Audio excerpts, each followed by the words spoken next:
Γεια και χαρά φίλε μου. Σήμερα θα μιλήσουμε για ένα πρόβλημα που αντιμετωπίζουμε στο short jigging, στο deep spinning και στο spinning και γενικότερα σε τεχνικές με τεχνητά δολώματα και όχι μόνο, το οποίο μας κοστίζει πάρα πολλά ψάρια και δεν είναι άλλο από το βράχωμα των ψαριών. Φυσικά το πρώτο πράγμα που θα σκεφτείτε οι περισσότεροι μόλις ακούσετε βράχωμα θα είναι τα μαύρα ψάρια. Ωστόσο, καλά σκέφτεστε, είναι η νούμερο 1 υποψήφοι που θα τρέξουν στα βράχια για να γλιτώσουν, θα ανοίξουν τα βράχια τους και θα στριμωχτούν εκεί μέσα και δεν πρόκειται να κουνηθούν με τίποτα. Όμως είναι και άλλα ψάρια που μπορούν να κάνουν το ακριβώς το ίδιο πράγμα. Οι συναγρίδες για παράδειγμα. Αυτοί που κάνουν heavy casting γνωρίζουν ότι η συναγρίδα θα καταφύγει σε βράχια, θα σφινώσει και δεν θα κουνιέται ρούβι. Και το έχουμε συναντήσει και με άλλα είδη ψαριών, όπως και τα λαβράκια ακόμα. Πολλές φορές ακόμα και τα μαγιάτικα μπορούν να πάνε και να διπλαρώσουν ένα βράχο δίπλα και να μην κουνιούνται. Οπότε το βράχωμα των ψαριών δεν αφορά μόνο τα μαύρα ψάρια, αλλά αρκετά είδη ψαριών. Σήμερα θα δούμε όσο γίνεται πώς να σώσουμε τα περισσότερα από τα βραχωμένα ψάρια, γιατί όλα δεν πρόκειται να τα σώσουμε ποτέ.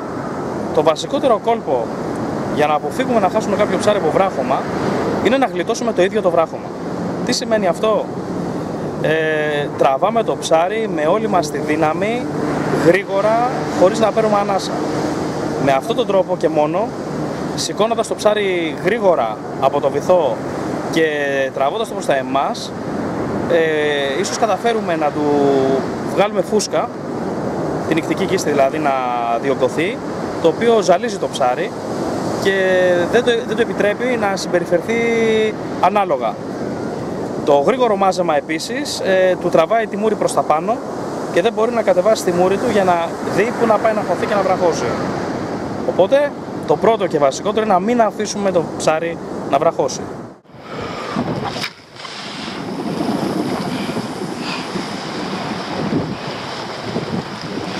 At least here we can cast like humans, sir.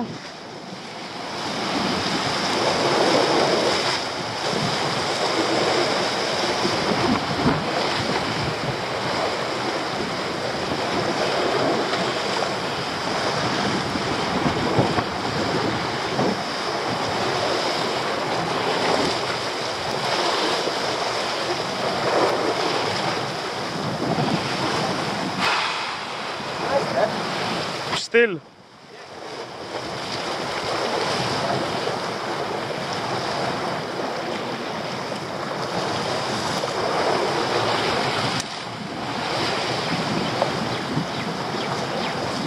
There it's very easy to jig, bro.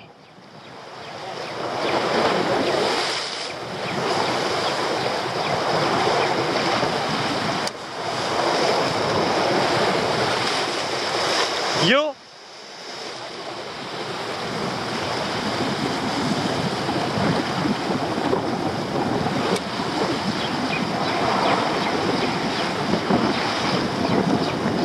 Ah!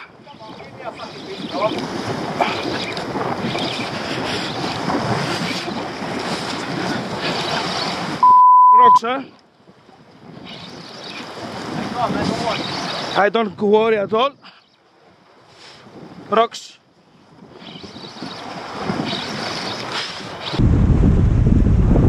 Come on out. Out. Yes.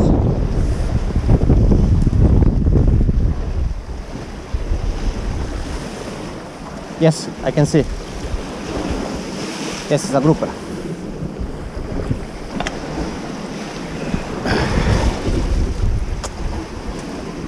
How many rocks? I don't know, bro. How many? Lot of it. Trap a place, Yes.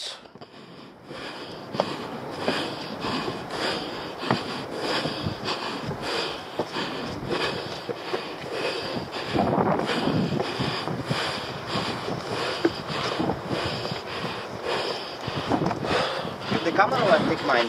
I don't care. Yes, the end I have.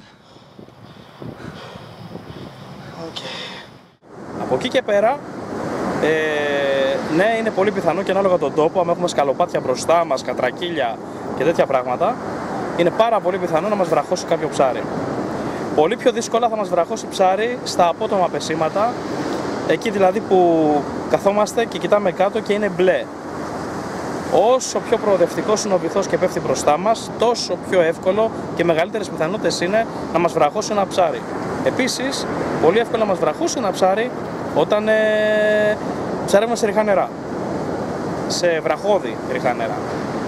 Οπότε κρατάμε στο μυαλό μας ότι υπάρχει πάντα μια μεγάλη πιθανότητα να βραχώσουμε. Από εκεί και πέρα τι κάνουμε?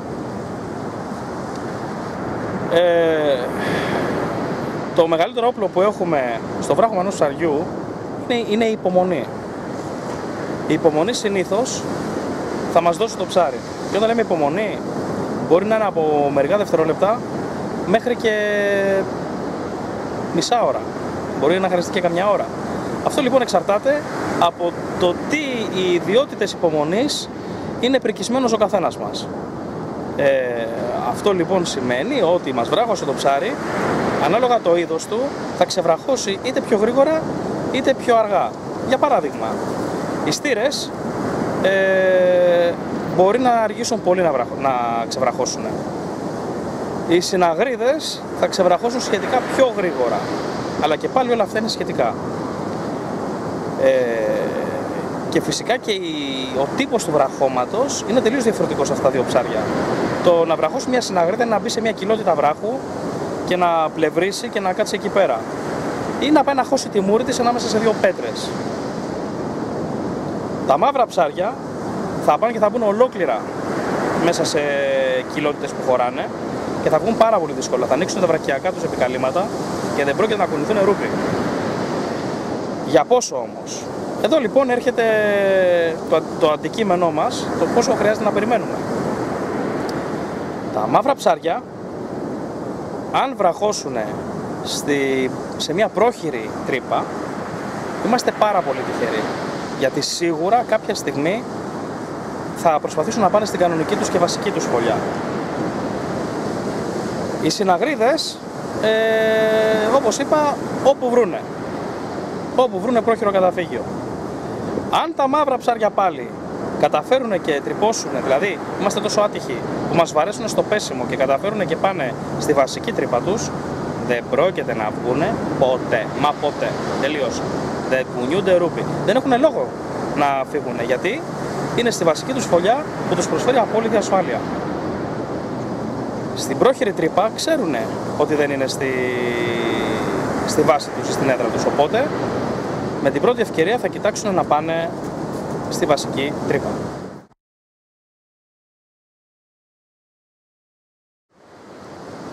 Τι κάνουμε όταν περιμένουμε? Καταρχήν δεν αφήνουμε το καλάμι από τα χέρια μας. Ποτέ και για κανένα λόγο. Όμως είναι πάρα πολύ σημαντικό να έχουμε χαλαρό το νήμα.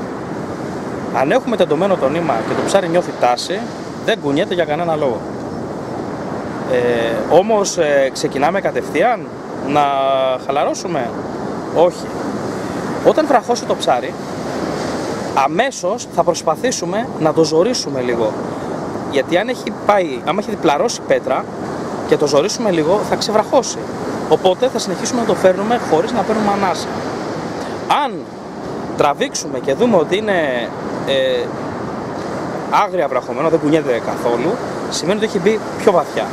Σε αυτή την περίπτωση είναι πάρα πολύ σημαντικό να μην ασκούμε καμία τάση. Και αν σας πούνε κάποιοι να ασκείτε τάση γιατί κουράζετε το ψάρι, πιστέψτε με, δεν κουράζετε καθόλου το ψάρι, γιατί είναι σε γωνία, δηλαδή το leader σας ακουμπάει στο βράχο και μετά μπαίνει μέσα στην τρύπα και αυτή η γωνία δεν του ασκεί καμία απολύτως τάση, αντίθετα ταλαιπωρεί το παραμαλό σας. Οπότε χαλαρότατα, αφήνετε δηλαδή μια ωριά νήμα ή κατεβάζετε απλά το καλάμι, είναι το καλύτερο αυτό, έχετε χαμηλωμένο το καλάμι και όπως έχει γίνει κοιλιά από το περίσσιο νήμα, περιμένετε και κοιτάτε το νήμα. Δεν περιμένετε να νιώσετε το ψάρι στο καλάμι σας. Μόλις δείτε το νήμα να τεντώνει, σημαίνει ότι το ψάρι έχει βγει από την τρύπα του, την πρόχειρη, και πάει για αλλού και ξεκινάτε, σηκώνετε το καλάμι, τραβάτε και ξεκινάτε και μαζεύετε πάλι χωρίς ανάσα. Όσο πιο γρήγορα γίνεται να το σηκώσετε αρκετά από το βυθό.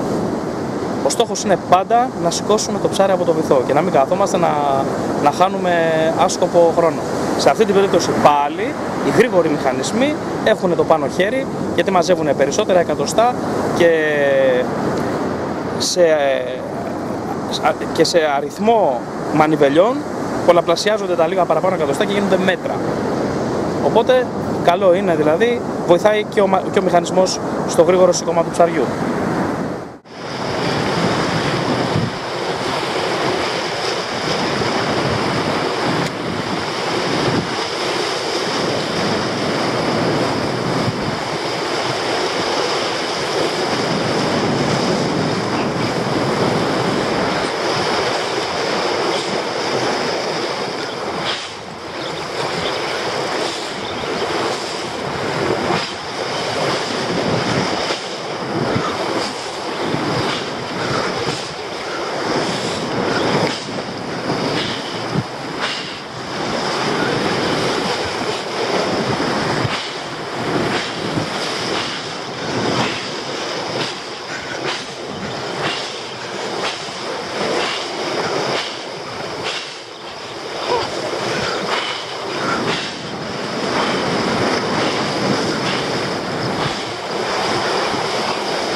Impossible, eh?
Αν το βράχωμα κρατάει αρκετή ώρα, έχω παρατηρήσει ότι αν τινάξουμε λίγο τη μύτη του καλαμιού μετά από αρκετή ώρα δράνειας, δηλαδή άμα περιμένουμε ένα τέταρτο για παράδειγμα και δεν έχει κουνηθεί τίποτα, έχω παρατηρήσει ότι τέτοιες περιπτώσεις, αν τινάξουμε λίγο το νήμα μας, αυτή η ενόχληση που θα δεχτεί το ψάρι είναι ξαφνική και καμιά φορά το πετάει από την τρύπα του.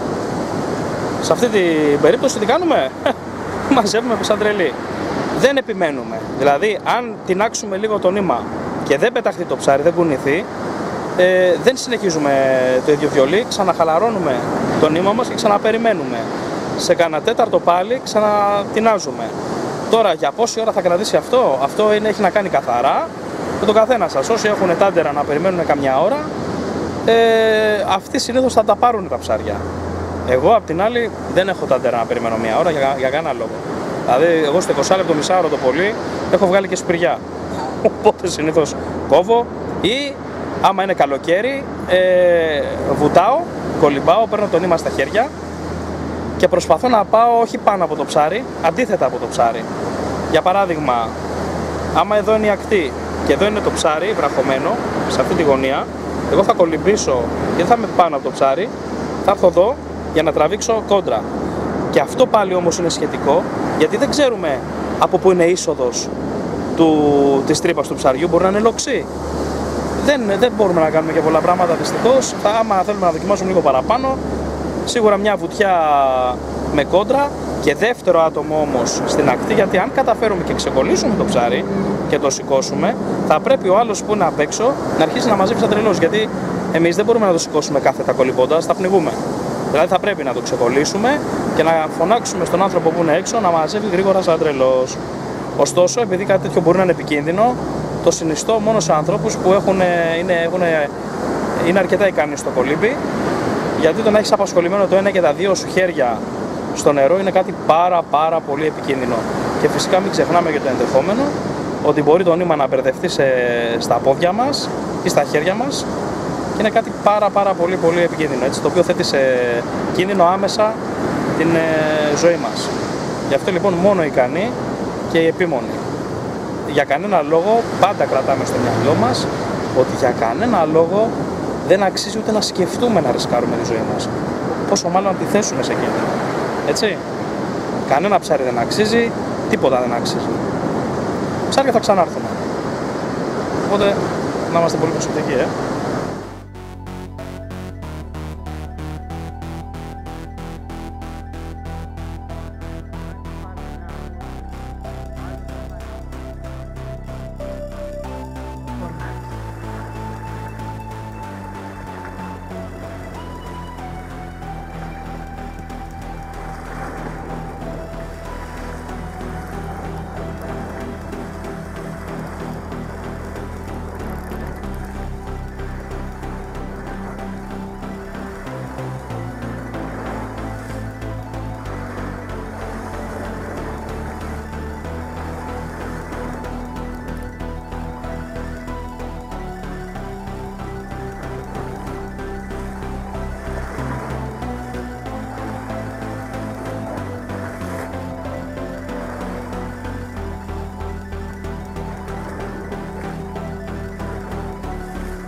Πότε τα ψάρια σκαλώνουν πιο εύκολα? Τα περισσότερα σκαλώματα συνήθως θα τα πάρουμε όταν πέφτει ο πλάνος και μας βρει κάποιο μαύρο ψάρι, μια στήρα ας πούμε. Την ώρα που πέφτει ο πλάνος μπορεί να σηκωθεί από το βυθό, να ανέβει 2-3 μέτρα, να πάρει το πλάνο. Εμείς ήδη έχουμε πάρα πολλά μπόσικα, γιατί όπως έχω πει το νήμα έρχεται επιφάνεια και κατεβαίνει κάτω, οπότε έχει πάρα πολλά μέτρα να εκμεταλλευτεί το ψάρι και να χωθεί σε τρύπα του. Μετά, δεύτερος λόγος, την ώρα που φέρνουμε υπάρχουν απότομα σηκώματα μπροστά από την πορεία του ψαριού. Ναι, σε αυτή την περίπτωση λοιπόν το ψάρι μπορεί να επιλέξει κάποια τρύπα, κάποια σχισμή ή κάποιο βράχο και να πάει και να κολλήσει δίπλα του. Επίσης, ένα μεγάλο λάθος που κάνουμε περισσότεροι, και εκεί μπορούμε να την πατήσουμε, είναι στα τελευταία μέτρα. Φέρνεις το ψάρι σαν τρελός και συνήθως στα τελευταία μέτρα έχεις πλέον μια αυτοπεποίθηση και μια σιγουριά ότι το νίκησες, ότι το παιχνίδι είναι δικό σου. Το ψάρι, αν δεν έχει βγάλει φούσκα, καθόλου δεν είναι δικό σου το παιχνίδι. Και όπως συνηθίζω να λέω, ένα ψάρι είναι δικό σου μόνο όταν είναι στο ψυγείο σου. Αν επιλέξεις να το κρατήσεις. Αν επιλέξεις να το απελευθερώσεις, δικό σου είναι μόνο όταν το πετάξεις στο νερό. Εσύ ο ίδιος. Οπότε, στα τελευταία μέτρα λοιπόν, άμα σταματήσουμε να μαζεύουμε με την ίδια ένταση, το ψάρι σε εκείνα τα μέτρα είναι που θα διαλέξει και μια ωραία τρύπα να αγωθεί. Και όμως σε αυτή την περίπτωση, επειδή το ψάρι είναι αρκετά στρεσαρισμένο και αρκετά μακριά από την κανονική του τρύπα, σε αυτές τις περιπτώσεις, αν περιμένουμε, πολύ σύντομα θα φύγει και θα κοιτάξει να καταφύγει σε πιο βαθιά νερά. Με λίγα λόγια, θα χωθεί κάπου πρόχειρα, θα πάρει τις ανάσες του και μόλις οξυγονωθεί και ξεκουραστεί, το πρώτο πράγμα που θα κάνει, σας το υπογράφω, είναι να ξανακατέβει, να πάει βαθιά. Σε αυτή την περίπτωση είναι καταδικασμένο, εκτός αν είμαστε άτυχοι, γιατί να θυμάστε, τα πιο κοφτερά βράχια είναι πάντα αυτά που είναι κοντά στην ακτογραμμή. Μέσα στο νερό, κοντά στην ακτογραμμή. Οπότε πρέπει πάντα να υπολογίζουμε ότι υπάρχει το ενδεχόμενο κοψίματος, έτσι. Όσον αφορά το τράβηγμα, ενώ τα ψάρια είναι μέσα στη τρύπα, όχι. Επειδή συνήθως, όπως είπα, είμαστε σε γωνία, όσο πιο δυνατά τραβάμε, το μόνο που καταφέρουμε είναι να γδέρνουμε το λίτερ μας ή και το νήμα μας. Οπότε θα καταλήξει σε κόψιμο. Μην τραβάτε σαν τρελή σε βραχωμένα ψάρια. Καλύτερα να περιμένετε.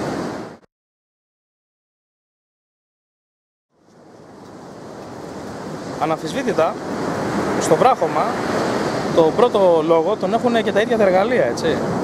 Δηλαδή, όσο πιο χοντρά εργαλεία έχουμε, τόσο μεγαλύτερες πιθανότητες να πάρουμε το ψάρι. Είναι πολύ διαφορετικό να μας βραχώσει μια τρίκυλη στήρα και να έχουμε παράμαλο 48 και P2 νήμα, και τελείως διαφορετικό να έχουμε 63 παράμαλο και P4 νήμα. Είναι πολύ λογικό, έτσι. Οπότε, όσο πιο λεπτά εργαλεία έχουμε, παίζουμε και τόσο πιο αμυντικά στα βραχώματα. Δηλαδή λιγότερες στάσεις και πάει λέγοντας. Γι' αυτό δεν σας προτείνω να ψαρεύετε με χοντρά εργαλεία. Βλέπετε ότι και εγώ προτιμάω όσο γίνεται τα πιο ελαφριά. Αλλά καλώς ή κακώς τα χοντρά εργαλεία στο σκάλωμα έχουν το πάνω χέρι, έτσι.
No way.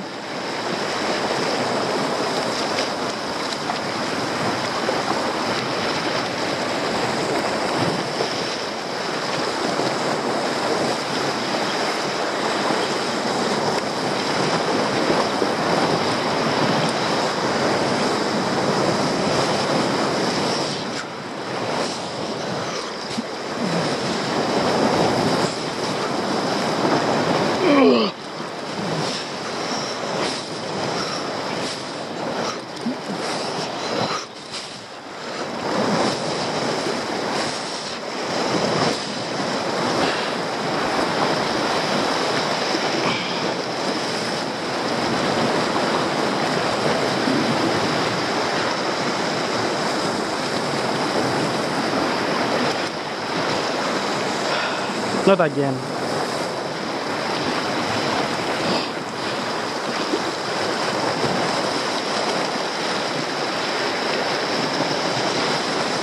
Come on.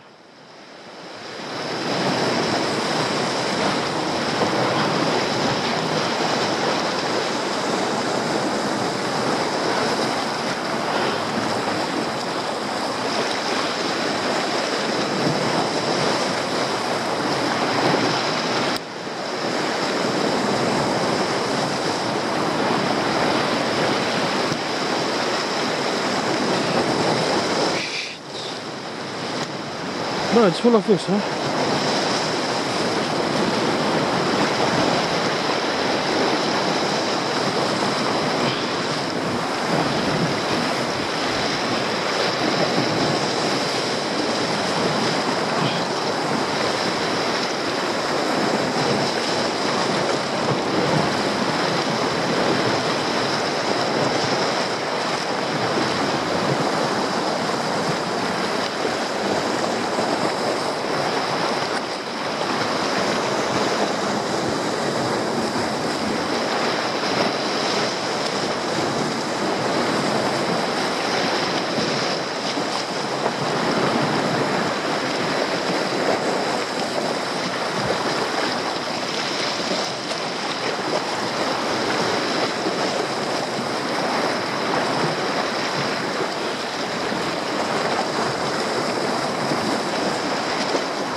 No.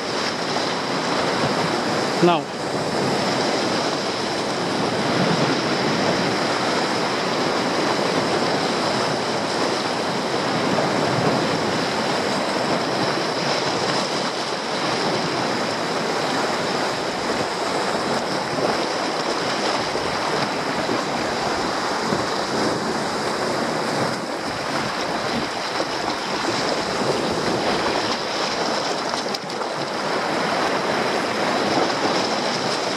What can I do, huh?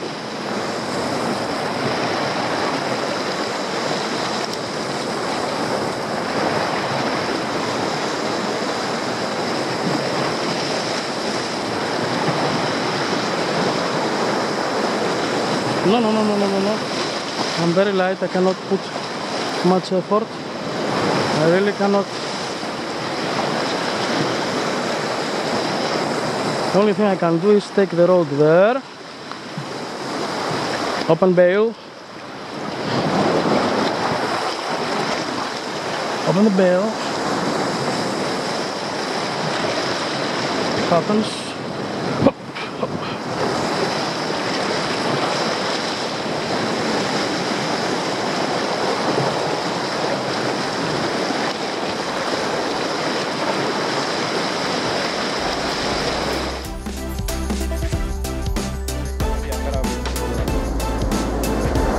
Ευχαριστώ πάρα πολύ που παρακολουθήσατε.